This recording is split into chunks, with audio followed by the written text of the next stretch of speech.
All right, in this video, we're going to revisit EGFR and lung cancer, and I want to do a quick recap before we dive into new information because we're going to add another layer talking about antibody drug conjugates that target EGFR specifically. So just to recap, EGFR is a growth hormone, effectively, a growth signal that acts like a ligand for EGF receptor. So remember, EGF is what's being secreted by normal healthy tissues, make EGF, but it's regulated. It binds to EGFR and can stimulate a handful of pathways. Interestingly, all these pathways converge on modulating gene expression in cells, telling them how much they should be dividing, right? It's a growth factor, so that makes sense that we're turning on proliferation, growth of new cells, angiogenesis to develop blood vessels, and generally opposing apoptosis. That's exactly what you would want in cells in a tissue that's dividing, growing, increasing their number. But unfortunately, it's also the exact same thing that tumor cells want. They want to divide. They desperately need new blood vessels to bring them nutrients and oxygen. And they, of course, don't want to go through apoptosis because that would be self-destruction. All right, so the root of this problem is that tumors can utilize this by two different means. One, they can secrete EGF themselves, and two, those cancer cells can overexpress EGF receptors and turn on all these pathways. All right, and theoretically, we could target any of these pathways themselves since they all lead towards growth, but since they can all be activated via that same receptor, we're much better off if we target the receptor itself. All right, now, problem round two. A lot of tumors will develop spontaneous mutations as cells divide. So the tumors that you wind up with after several months or even years of battling cancer probably aren't the same exact mutations that you started with. All right, so this graphic, remember, is showing us that we can have mutations that lead to acquired resistance at a handful of different time points. You can mutate the receptor itself. You can change the ability of the receptor to interact with the next protein in the signaling pathway, which would be RAS. You can have mutations that increase the number, right, the density of receptors. And then you can have a handful of many different kinds of mutations downstream of the receptor, which are some of the most difficult to target. Because if the mutation is downstream of the receptor, targeting the receptor isn't really going to do a whole lot at that point. Right? Because if RAS is constitutively active, then that's going to carry forward into the pathway. It doesn't matter if the receptor is there or if the ligand is there. Okay? And so the goal of all this is find the most effective targets to EGFR and use it to our advantage. Right? Cancer cells are manipulating the system by overexpressing EGFR because it makes them more sensitive to EGF, right, which stimulates more growth. So the whole idea here is to try to sort of turn the tide, turn the table on EGFR, and use it to get the drugs that we want specifically to the tumor where they'll have the effect that we're looking for. All right, so how do we go about doing this? The idea of an antibody drug conjugate is exactly what it sounds like. We have an antibody, and the advantage of an antibody is it can bind a very specific antigen or protein on our cancer cell, right? And in this case, we want to specifically target the receptor, right? Remember, EGF itself is secreted out into the extracellular space. It's going to float around, diffuse away over time, but EGFR is locked on the surface of these cells. All right, so the acronym HER, H-E-R, human EGF receptor, epidermal growth factor receptor. HERs are just the different variants of that receptor. Remember, a lot of times when you see proteins described, sometimes it really is truly one protein. Most often it's a family. So HERs, right, epidermal growth factor receptors are a family. There's HER1 and HER2 and 3 and 4, right? And they can all play a role in cancer. It just depends on exactly what the mutation is. So in this case, what we're doing is we are targeting our antibody to the EGF receptor, and we're conjugating, right, chemically linking that antibody to a drug that we want to deliver as a sort of payload, right? The drugs that we're using are generally far too toxic to just inject directly, because then they have their toxic effect on every cell throughout the body, right? And we need some level of enrichment. Enrichment meaning we want the drug to accumulate in the tumor more so than it does everywhere else, right? And as an example of these, let's take a look at how this would work mechanistically. So in all of this cell is our tumor cell, right? Our drug is the ADC itself. This antibody has binding sites, right? Antibodies always have this characteristic Y shape, and these two binding sites at the tips of the Y have been specifically designed to bind that human EGFR receptor.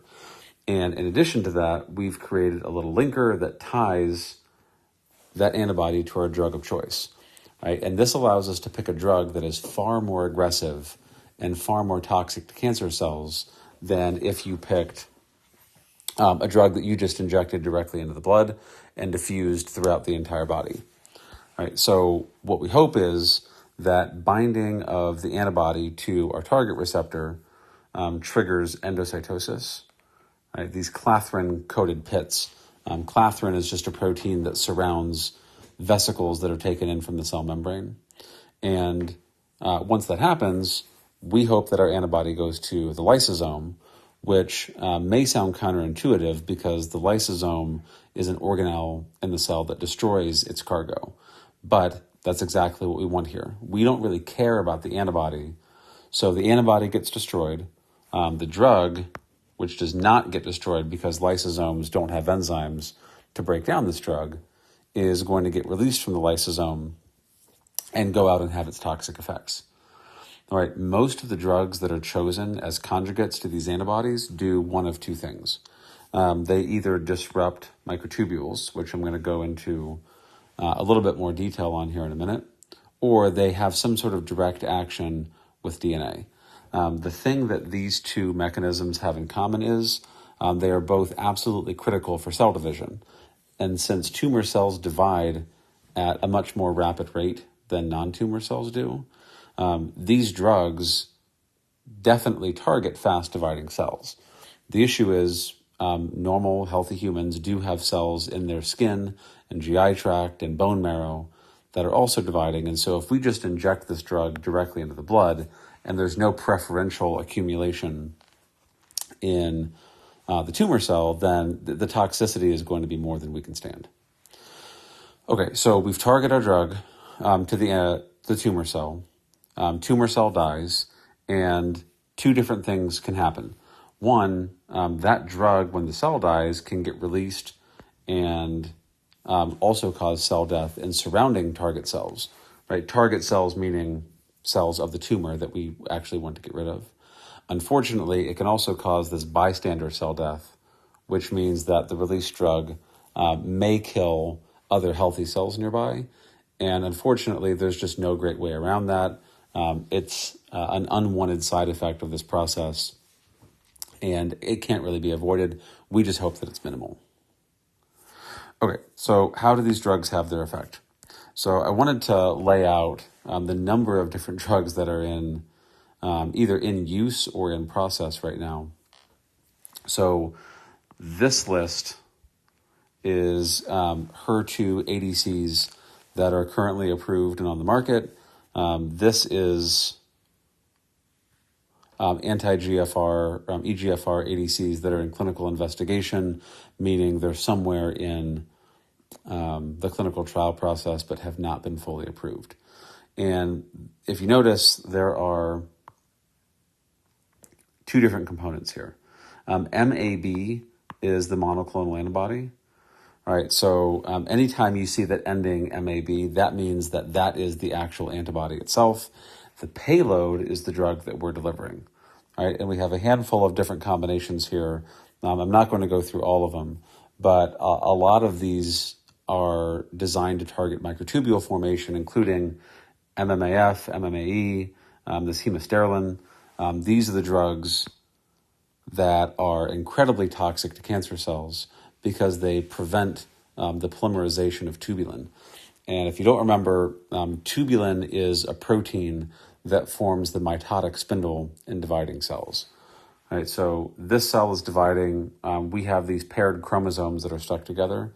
These red strands, those are your microtubules. Remember, they anchor themselves to these chromosomes so that when the cell divides, this microtubule is going to pull that way and this one will pull that way, and it will pluck these chromosomes apart from each other and take them to their opposite sides of the cell. Right? This is what it looks like under fluorescence. So if you notice, those tubulin proteins are in green, the chromosomes are in blue, and the cytoplasm of the cell was stained red by staining mitochondria. Tubulin is a protein that is actually, just globular. So if each of these is a tubulin protein, when you want to form this mitotic spindle, they start forming chains. Right? The tubulin monomers will start linking themselves together into a long chain, forming what's effectively a rope-like structure.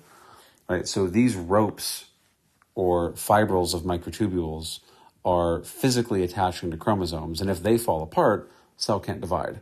And cells that don't divide eventually hit a checkpoint during mitosis where they self-destruct, and that's the whole goal of this. So this is way too dangerous just to freely release this drug into the body, but if we can target it directly to the tumor, it can have a very potent effect. All right, so let's test this out. We have our anti-EGFR antibody. We've got a drug of interest, which in this case, the drug is mertansine, which is very similar to the ones that I just showed in the previous page. It's a microtubule polymerization inhibitor, so slightly different molecule, same mechanism. Right? And we're trying to test this against triple-negative breast cancer, which is incredibly aggressive, metastatic, spreads easily, and we need an aggressive treatment to go after it. All right. So here's our strategy. We've got our drug. This is our anti-EGFR antibody. This is the payload, right? Our microtubule polymerization inhibitor. And the hope is, right, that we bind our drug to EGFR. Notice the little red sort of star-like structures are supposed to be the drug. This is especially helpful because we can get multiple drugs bound to one antibody. And so in their example, you've actually got 4 drug molecules that are bound to that antibody that'll be delivered. And the more of that drug that you can deliver specifically to those cancer cells, the more you'll disrupt microtubules, the more you'll induce cell death, and the better results we'll have. All right, so a couple figures. What they did in this paper, this was just testing the drug on mice in a couple interesting ways. So first off, they wanted to know for sure, does this drug actually get taken up into cells? And so what they did was they labeled the cytoplasm of these cells with GFP. Right? That is what we're seeing in this top row. So time course, cells at time 0, cells at 20 minutes and 60 minutes after exposure to the drug. So this is just the cytoplasm. This is a fluorescently labeled version of the antibody that we're using in our ADC. And at time 0, you see nothing because it hasn't been added yet. And after 20 minutes, you see this sort of very cool ring of fire effect around those cells because the antibody is labeled with red fluorescent molecules. And you're seeing the antibody accumulating around the perimeter of the cell. And then by 60 minutes, you can see this sort of pooling of fluorescence inside the cell, which is evidence that a absorption's happening, uptake is happening, the antibody drug conjugate is being taken into the cell by endocytosis. And if you do an overlay of the two, you can see, right, nothing there. Here, ADC is around the perimeter of the cell, and now it's actually been internalized. All right, so that's question one. Question two is, does the ADC preferentially accumulate in tumors?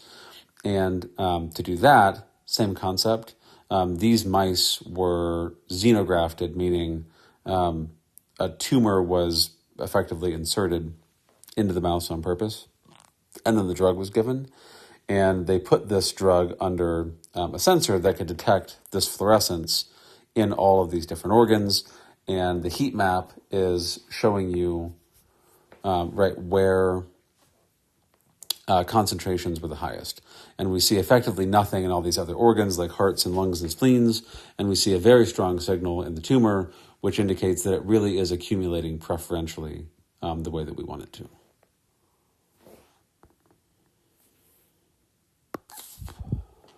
All right. So we've checked a few things off our list at this point. Thing one is we know that we have a drug that is toxic to tumor cells. We know that we have an antibody that binds EGFR. Right? We've proven that that antibody preferentially sticks to tumor cells and that it is taken up into the cell via endocytosis. Now the only thing that's really left to prove is what effect does it have on tumor cell viability and what are its pharmacokinetic properties? How long does it last in the blood? All right, so these graphs are showing us a handful of different things. This is an in vitro study, right, of triple-negative breast cancer cells in culture, and the control would just be like a buffer or saline where the cells were left to grow on their own, unimpeded, and viability you can see is close to 100%, which makes perfect sense because there's no treatment. These concentrations, 50 and 100 nanomolar, for reference, it's a pretty low dose. Anything in the nanomolar range means that you have very high binding affinity because a small amount of drug is able to have a pretty large effect. And the difference between 50 and 100 did not seem meaningful, right? They both dropped viability to probably below 10%. And the fact that going from 50 to 100 didn't really do anything in addition to the original dose is probably just because it was saturated, right? Those antibodies are binding EGFR with a high affinity. The amount of antibodies in the 50 nanomolar group was probably enough to saturate or bind every copy of EGFR on the surface of those cells. And once you hit that plateau, adding more isn't really going to do anything. All right. This is our pharmacokinetic data for half-life. So the x-axis is obviously time in hours. This is ADC concentration in the blood. So now we're in actual mice. These are doses that were given, right, milligrams per kilogram, meaning milligrams of drug per kilogram of mouse. And of course, mice don't weigh anywhere near 1 kilogram, but we're adjusting relative to that amount. And if you look at the data, for the highest dose as an example, we start off at around 120 micrograms per mil. If you want to estimate the half-life, you just come to half of that, which would be about 60. Right, we come across to right about here and see that the half-life is somewhere around 24 hours, which is pretty good. Antibodies tend to last longer than most drugs do because antibodies are naturally occurring proteins that, aren't cleared very quickly from the blood. Right, so for the higher doses, even a decent handful of days later, we still have meaningful amounts in the blood. Okay, and then the thing that we really care about most, right, tumor volume. These were, again, xenograft mice. And xenograft, remember, means you're taking a tumor from one species and putting it into another. In this case, human tumor biopsies were taken and put inside mice that were engineered to not, have their immune systems attack those tumors. And if we do that and just add saline as a negative control, as expected, tumor volume continues growing. if we do that in the context of the ADC, the tumor grows almost not at all, right? And same thing was replicated with a slightly different xenograft model, and we effectively get the same results. This is the buffer. PBS is our negative control. MAB is just the antibody by itself, and of course ADC, antibody plus drug.